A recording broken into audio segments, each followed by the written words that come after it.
Баршаңызға ассалаумағалейкум. Бұл сабақта 11.07 нұсқаны талдаймыз. Бірінші. Велосипедші 12 км/сағат жылдамдықпен 4 сағат жол жүрді. Егер ол жылдамдығын 2 есе кемітсе, осы жолды қанша уақытта жүріп өтетінін анықтаңыз. Алдымен формуласын жазайық. S тең бізде V көбейтілген T болады. Енді орындарына қойайық. Жылдамдыққа 12-ні қоямыз, уақыттың орнына 4-ті қоямыз. Сол кезде нәтижесі 48 км шығады. Енді бізде айтады, мынау жылдамдығын 2 есе кемітсе дейді. 2 есе десе, біз мынау 12-ні 2-ке бөлеміз. Сол кезде бізде жылдамдығы 6 км/сағатқа өзгереді. Олай болатын болса, бізге уақытты табу үшін жалпы жолды жылдамдыққа бөлеміз. Сол кезде 48 км-ді біз 6-ға бөлеміз. Нәтижесінде 8 сағат шығады. Яғни жылдамдығын 2 есе кемітсе 8 сағат уақыт кетеді екен. Екінші, 6, 4, 3 және 5 цифрларымен жазылған ең үлкен сан мен 2, 8 және 7 цифрларымен жазылатын ең кіші санның айырмасын табыңыз. Енді біз ең үлкен санды табу үшін алдымен мына жерде берілген цифрлардың ең үлкенінен бастап жазамыз. Яғни 6, 5, 4, 3. Одан кейін ең кішісін анықтау үшін мына сандардан біз ең кішісінен бастап жазамыз. Яғни 278 деген сан шығады. Міне осылардың бізге айырмасын табу керек. Қарызға береміз. 13, 13-тен 8-ді алсақ 5. Мына жерде тағы 13, 13-тен 7-ні алатын болсақ 6. Одан кейін 4-тен 2-ні алсақ 2. Мына жерде бізде 6 қалады. Сонда нәтижесі 6265. Үшінші. Шайнек пен 2 кесеге 740 грамм су сияды. Шайнекке кесеге қарағанда 380 грамм су артық сияды. Шайнекке қанша грамм су сияды? Енді шығармас бұрын біз былай істейік. Мына шайнектің сыйымдылығын x деп алайық, кесенің сыйымдылығын y деп алайық. Олай болатын болса, мына жерде шайнек пен 2 кесеге, яғни x қосылған 2y-ге 740-қа тең болады екеуінің қосындысы. Одан кейін мына жерде айтады, шайнекке кесеге қарағанда 380 грамм су артық сияды. Егер де біз мынау кесеге 380 граммды қосатын болсақ сыйымдылығына, онда ол бізде шайнектің сыйымдылығына тең болып шығады екен. Сонда бізде мынадай жүйе пайда болды. Осы жүйені шешетін болсақ, есептің жауабын табуға болады. Енді бұл жерде бізде мына x-тің мәні белгілі болып тұр, ол мына өрнекке тең. Алмастыру әдісін қолданамыз ары қарай. X-тің орнына осыны қоятын болсақ, y қосылған 380 қосылған 2y тең 740 болады. Ары қарай y-ке 2y-ті қосамыз, нәтижесі 3y болады. Сосын 380 келесі жаққа азайту болып барады. Сол кезде нәтиже 360 болады. Одан ары қарай y-тің мәнін табу үшін 360-ты 3-ке бөлеміз, сонда 120 шығады. Бұл бізде кесенің сыйымдылығы. Енді бізге шайнектікін табу керек. Ол үшін біз мына жерде 380-ге 120-ны қосамыз. Сонда ол бізде 500 грамм болады. Яғни жауабы А нұсқасы. Төртінші. 54 жігіттің әрқайсысы күшті, ақылды және сымбатты деген қасиеттерінің ең болмағанда біреуіне ие. Күшті және ақылдысы 17, ақылды және сымбаттысы 25, күшті және сымбаттысы 16, ал күштісі 30, ақылды 37 және сымбаттысы 35. Қанша жігіттің бойында 3 қасиетте барын анықтаңыз. Енді біз бұны шығару үшін өзінің жиындардың, осындай есептердің шығару әдісі бар. Соны қолданатын боламыз. Енді біз алдымен тек жеке-жеке жазылғандарын қолданамыз. Яғни күштісі 30 дейді, соны жазып аламыз. Оған қосамыз, ақылдылардың жалпы саны 37 екен. Сымбаттылық қасиеті барлар, олар 35 екен. Енді біз бұлардан азайтамыз. 2 қасиеті барларды қосып азайтамыз. 2 қасиеті барлар бізде күшті және ақылды деп тұр. Олар 17. Одан кейін ақылды және сымбаттысы 25. Одан кейін күшті және сымбаттысы 16 екен. Енді бұлардан біз бұларға 3 қасиеті барларды қосуымыз керек. Сұрап тұрған сол. Ол бізде белгісіз, сондықтан x-ті қосамыз. Соның нәтижесі барлығы 54-ке тең болу керек. Енді мына үшеуін қосатын болсақ 90 102 болады екен. 102 азайтылған, мына үшеуін қосатын болсақ 40 51 58 қосылған x тең 54. Ары қарай x тең болады. 102-ден 58-ді алып аламыз. 102-ден 58-ді алатын болсақ, ол бізде 44 болады екен. Ары қарай x-тің мәнін табатын болсақ, 54-тен 44 аламыз, нәтиже 10 шығады. Олай болатын болса, 10 жігіттің бойында осы 3 қасиетте бар екен. 5-ші. Түзудің бойында M, K және P нүктелері орналасқан. P нүктесі M мен T, ал K нүктесі M мен P нүктелерінің арасында орналасқан.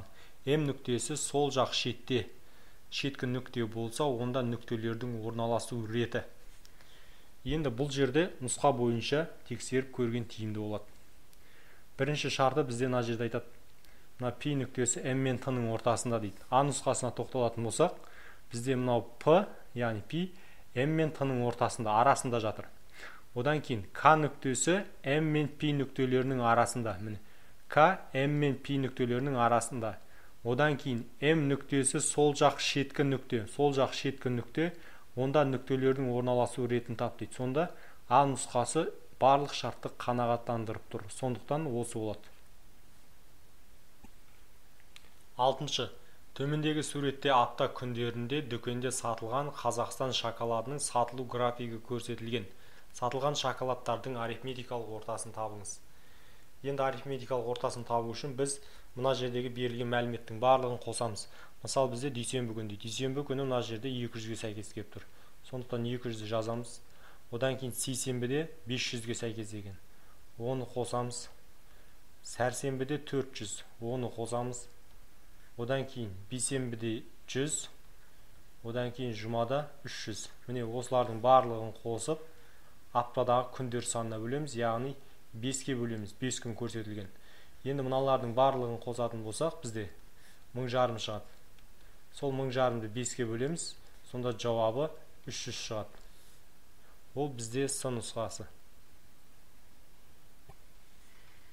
7-ші. 1-ден 2010-ға дейінгі барлық тақ сандардың көбейтіндісі қандай цифрмен аяқталатынын табыңыз. Енді біз тақ цифрларды, яғни тақ сандарды жазып алайық. Ол бізде 1-ден басталады. 1, көбейтілген 3, көбейту 5, көбейту 7, көбейту 9. Дәл осылай жалғасады да ең соңғы жағында 2007 көбейту 2009 болады. Мына жерде көптеген сандар бар. Енді бізге тек соңғы цифрын сұрап тұр, сондықтан біз мынандай тек соңғы цифрлармен жұмыс істейміз.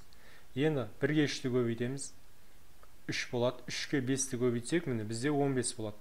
Тек соңғы цифры 5-ті аламыз, 5-ке 7-ні көбейтеміз, 35. Яғни оның да тек соңғы цифрын аламыз, 5-ке 9-ды дәл солай жалғастыра береміз.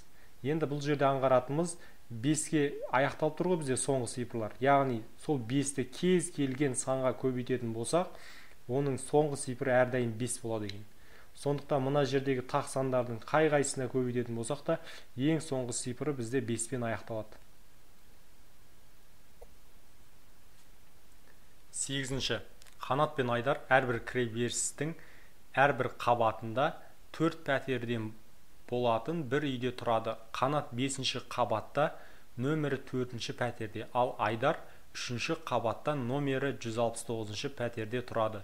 Үй неше қабатты? Енді бұл есепті шығару үшін нұсқалары бойынша тексерген тиімді болады. Бірінші мына жерде А нұсқасы 6-ға тең екен. Осыны алып көрейік. Енді бізде үй 6 қабатты болатын болса, оның әрбір кіреберісінде мына жерде жазылған 4 пәтерден, яғни екеуін көбейтіп аламыз бірінші. Сонда нәтижесі 24 шығады. Яғни бір кіреберісте 24 пәтер бар. Енді осыларды қосамыз. 24-ке 24-ті қосамыз, 48, оған тағы 24-ті қосамыз. Бұмен 72, тағы 24-ті қоссақ, 96 болады. Олай болатын болса, мына 83-ші пәтер осының 4-ші кіреберісіне сәйкес келіп тұр. Енді мына үшеуінің қосындысы 72 дедік. Одан кейін 4-ші кіреберістің 1-ші этажында бізде 73-ші үйдің номері мен 76-ші үйдің номерінің аралығы болады 1-ші этажында. Одан кейін екінші этажында 77-ден басталады, 80-ге дейін барады. Өйткені 80-ге дейін барады. Үшіншісінде 81-ден басталады да 84-ке дейін барады. Сонда бізде мына 83-ші пәтеріміз 3-ші этажға сәйкес келді. Ал мына жерде жазған 5-ші қабат деген. Сондықтан бізден А нұсқасы жарамайды. Енді сонда біз дәл осылай жалғастырып тексеруіміз керек. Дұрысы 8 болады. Соны жазып көрсетейік. Енді жазамыз. Бізде 8-ге алдымен 8 санына 4-ті көбейтіп аламыз, 32 шығады. Ары қарай 32-ге 32-ні қосамыз. Ол бізде 64, оған 32-ні қосатын болсақ 96 шығады. Олай болатын болса, біз енді мына жердегі 3-ші кіреберісті тексереміз. Мына екеуі 64. Бірінші этаж жазып аламыз. Бірінші этажы бізде 3-ші кіреберісте 65-тен басталады. Сөйтеді 68-бен аяқталады. Келесі екіншісінде 69-дан басталады, одан 72 болады. Үшінші этажында 73-тен 76-ның аралығы. Төртінші этажы 77 мен 80-ның аралығы. Бесінші этажы 81 мен 84-дің аралығы. Міне, бесінші этаж бізде 83 осы аралықта жатыр. Сондықтан бізде мынау қанаттікі дұрыс сәйкес келді. Енді біз айдардікіне тоқталуымыз керек. Ол 3-ші қабатта 169-ші номер дейді. Ары қарай жалғастырып қосамыз. 96-ға 32-ні қосамыз.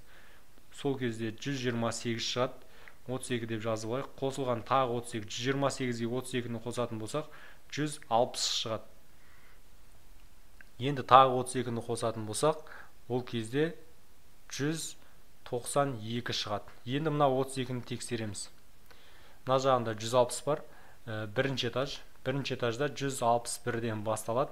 164-ке дейін барады. Екінші этаж 165-тен басталады, 168-ге дейін барады. Үшінші этаж 169-дан басталады, 172-ге дейін барады.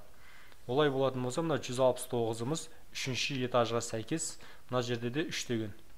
Сондықтан бұл да дұрыс екен. Екі шартты қанағаттандырған осы 8 саны болып тұр.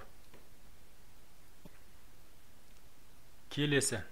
Берілген тізбектегі заңдылықты анықтап, сұрақ белгісінің орнындағы санды табыңыз. Енді алдымен заңдылығын анықтап алу керек. Мына жерде 3-ке 4-ті көбейтеміз. 12, оған 1-ді қоссақ, мына 13 шығады. Енді осы 13-ті 3-ке көбейтеміз. 39 болады. 39-ға 1-ді қоссақ, 40 шығады. Ары қарай да дәл солай. 40-ті 3-ке көбейтеміз. Сөйтіп 1-ді қоссақ, 121 шығады.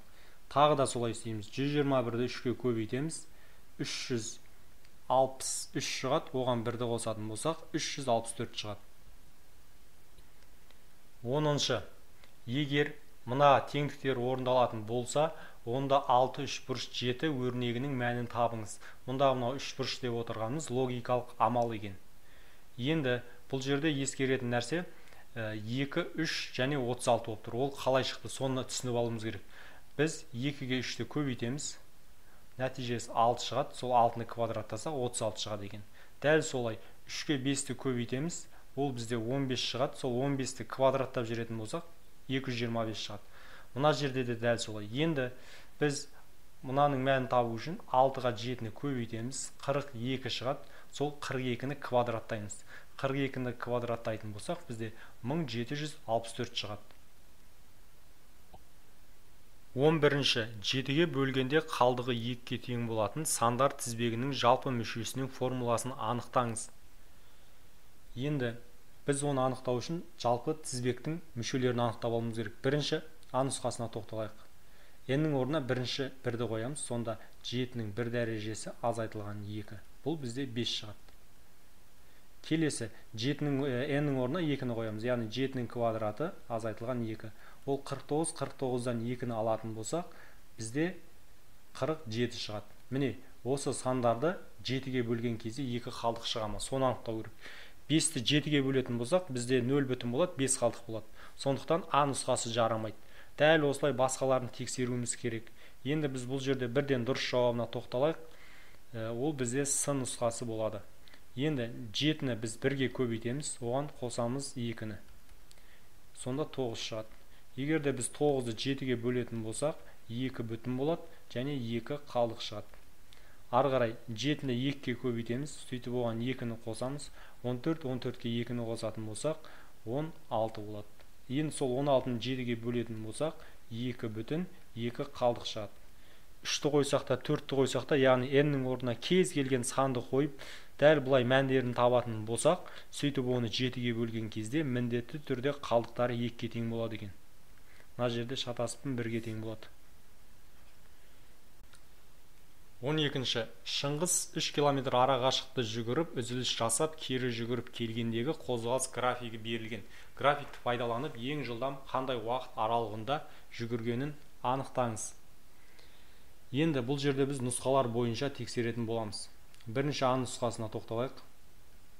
А нұсқасында 30 минут пен 60 минуттың аралығы, 30 минут және 60 минуттың аралығы. Екеуінің арасында жалпы 30 минут уақыт кетеді. Сонда ол бастапқыда 3 километрде тұрған 0 километр жерге дейін келген. Яғни осы аралықта жалпы 3 километр жол жүрген. Олай болатын болса, жылдамдық табу үшін 3 километрді метрге айналдырсақ 3000 метр болады. Соны біз минутқа 30-ға бөлейік.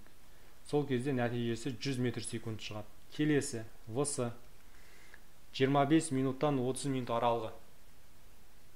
25 минут деп отырғанымыз бізде мына жер, 30 минут. Екеуінің аралығында қарасақ, бастапқыда 3, соңында да 3. Яғни ешқандай қозғалыс болмаған бұл жерде. Сондықтан ол жерде жылдамдық 0-ге тең болады. Одан кейін алғашқы 10 минут. Алғашқы 10 минут бізде мына жерден басталады, мына аралыққа дейін. Енді ол бізде бүйтіп есептейтін болсақ, мына жерде 1 мен 2-нің арасы 1,5 километрге сәйкес. 1,5 километр дегеніміз ол бізде 1500 метр болады. Сол 1500 метрді 10 минутта жүрген. Бөлетін болсақ, 150 метр секунд жылдамдық шығады. Келесі Д. 10 минуттан 30 минут аралығы. 10 минут мына жерде, 30 минут мына жерде. Екеуінің арасында жалпы 1,5 километр жол жүрген. Олай болатын болса, оның жылдамдығы 1500 бөлінген екеуінің арасы 20 минут болады. Сонда жылдамдығы 75-ке тең. Енді соңғы Е нұсқасы, ол жерде жылдамдығын анықтайтын болсақ, 10 мен 25. 10 мен 25, ол мына жер болады. Бұл жерде де тағы да 1000 екен, бірақ ол жерде 15 минут кеткен екен. 1000-ды 15-ке бөлсек, тағы да 100 шығады. Енді бұл жердегі бізде ең жылдам болып жатқаны С нұсқасы, яғни алғашқы 10 минутта екен. 13-ші. Тортқа крем әзірлеу үшін 45% какаосы бар шоколад қажет болды. Дүкенде 25% және 70%-дық екі түрлі шоколад бар екен. Осы шоколадтарды қандай қатынаста араластырғанда кремге қажетті какао мөлшері бар шоколад алуға болатынын есептеңіз. Енді бұл жерде алдымен пайызды біз бөлшек түрінде жазып алайық. 45%. 45% дегеніміз бізде 45 бөлінген 100-ге тең. Бөлшек түрінде жазсақ. Ондық бөлшекке айналдырсақ 0,45. Ал мынау 25% дегеніміз 0,25-ге тең. 70% дегеніміз 0,7-ге тең. Енді бұлай істейік. Бізге 25%-дықтан керек шоколадтың массасын А деп алайық. 70%-дықтан керектісін Б деп алайық. Енді осы А-ны біз 0,125-ге көбейтетін болсақ, оның құрамындағы какаоның массасын анықтауға болады. Ал бізде екіншісін 0,7-ге көбейтетін болсақ, құрамындағы какаосын анықтауға болады. Енді осыларды қосқан кезде бізде 0,145 А қосылған В деп осындай теңдік орындалу керек. Осы жерде біз А-ның Б-ға қатынасын анықтауымыз керек. Енді бұл жерде 0,7 Б-ны жазайын. Жақшаны ашқан кезде 0,145 Б болады. Мына жаққа ол, яғни сол жаққа азайту болып келеді. 0,145 Б. Енді 0,145 А-ға көбейтетін болсақ, 0,145 А болады. Келесі мына өрнек оң жаққа ауысқан кезде минус 0,125 А болып келеді. Ары қарай азайтқан кезде 0,125 Б болады. Тең азайтатын болсақ 0,2 А шығады. Енді бізге табу керек А-ның Б-ға қатынасын. Яғни 0,125-ті өз күйінше жазамыз. Бөлу дейміз да 0,2 осы жаққа бөлу болып келеді. Тең А-ны өз орында қалдырамыз, Б бөлімге кеп түседі. Бізге сонда мына өрнектің мәні мына жердегілердің қайсысына сәйкес соны анықтау керек. Ол үшін біз алымында бөлімінде 20-ға көбейтеміз. 0,2-ні 20-ға көбейтетін болсақ 4 шығады. 0,125-ті 20-ға көбейтетін болсақ 5 шығады. Олай болса 5 бөлінген 4 қатынасындай болады. 14-ші. Егер әрбір дұрыс жауап үшін 10 ұпай қосылып, ал дұрыс емес жауап үшін 5 ұпай азайтылса, барлығы 25 сұраққа жауап беріп, 55 ұпай алған Диас неше сұраққа дұрыс жауап берді. Енді бұны шығару үшін былай істейік. Мынау дұрыс жауаптардың санын жалпы x деп алайық. Қате жауап, яғни дұрыс еместер y. Енді екеуін қосайық. Екеуін қосатын болсақ, жалпы сұрақтар саны 25 береді. Одан кейін дұрыс жауап арқылы жинаған ұпайларын табу үшін біз 10-ға x-ті көбейтеміз. Ал шегерілетін ұпайлардың санын табу үшін 5-ке y-ті көбейтеміз. Егер екеуін азайтатын болсақ, бізде жалпы ұпай 55 шығады. Міне, осы жүйені шешетін болсақ, бізде есептің жауабын табуға болады. Яғни бұл жерде бізде Диастың неше сұраққа дұрыс жауап берді, яғни x-тің мәнін табу керек. Ол үшін біз бірінші қатарды 5-ке көбейтейік. 5x болады, y-ке көбейтетін болсақ, плюс 5y болады, тең 25-ті көбейтсек 125 болады. Енді екі қатарды мүшелеп қосайық. 10x-ға 5x-ті қосатын болсақ, 15x болады. Минус плюс екеуі жойылып кетеді былайша айтқанда. Сосын 55-ке 125-ті қосатын болсақ, 170 шығады. 180 шығады. Ары қарай x-тің мәнін табу үшін 180-ді 15-ке бөлеміз, сонда 12 шығады. 15-ші. Тең қабырғалы үшбұрышпен шаршы арқылы 48 см болатын фигура салынған. Шаршының ауданын табыңыз. Енді бұл жерде бұлардың қабырғасын білмейміз, x деп алайық. Бір қабырғасы x болса, үш қабырғасы да тең болады. Енді бізде шаршының бір қабырғасы x болса, қалғанында x болады. Дәл осылай барлығы x-қа тең екен. Енді бізде мына жерде периметр дегеніміз сыртқы қабырғалар, яғни 1, 2, 3, 4, 5, 6. Олай болатын болса, бізде 6x екен периметріміз. Сол 48-ге тең екен. Бұдан x-тің мәнін табу үшін 48-ді 6-ға бөлеміз, 8 шығады. Енді бізде мынау квадраттың шаршының ауданын табу керек. Ауданын табу үшін біз қабырғасын квадраттаймыз, яғни 8-дің квадраты ол 64 болады. 16-шы. Радиусы 100 метр болатын дөңгелек тәрізді жолды Ерсұлтан 5 рет жүгіріп шықты. Ерсұлтан неше километр жол жүргенін табыңыз. Енді бүйтейік. Мынау бізде осындай бір шеңбер тәрізді жолды жүгірген болсын, оның радиусын бізде 100 метр дейді. Енді біз осы шеңбердің, яғни сыртқы шетінің ұзындығын табу үшін L деген формуланы жазатынбыз. L тең 2πr. Енді ұзындығын табатын болсақ, орындарына қойық. 2 көбейтілген пидің орнына 3-ті қоямыз, радиусқа 100 метрді қоямыз. Көбейткен кезде нәтижесінде 600 метр.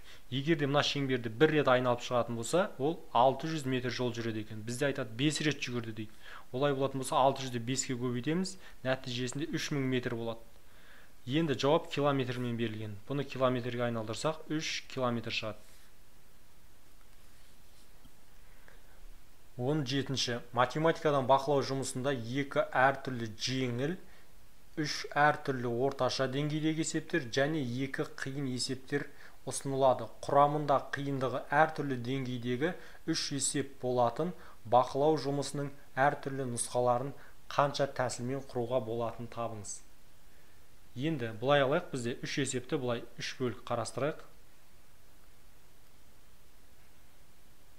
Яғни ол есеп шығаратын кезде осындай 3 түрлі қылып алады деп есептейік. Енді біріншісі бізде ең жеңіл есептер, олардың мүмкін нұсқалары жеңіл есептер, 2 түрлі болуы мүмкін дейді. Одан кейін біздікісі оған келетіні бізде орташа деңгей, олар 3 екен. Одан кейінгісі қиын, олар 2 түрлі болады. Егер біз осыларды көбейтетін болсақ, нәтижесі 12 шығады. Яғни 12 түрлі қылып, оған есептерді беруге болады екен. 18-ші. 2, 3, 5, 6, 7 цифрларын қолданып, 2-ке еселі цифрлары әртүрлі барлығы қанша 3 таңбалы сан құрастыруға болатынын табыңыз. Енді бұл жерде ескеретін жағдай 2-ке еселі болу керек. 2-ке еселі болу үшін оның соңғы цифрлары 2 немесе 6 болу керек. Және цифрлары әртүрлі. Мысал үшін 336 болмаса 322. Міне осындай біздегі бір цифр 2 мәрте немесе 3 мәрте қайталанып кетуге болмайды. Енді біз сандар құрастыру үшін бірінші соңғы цифрға мына 2-ні қояйық.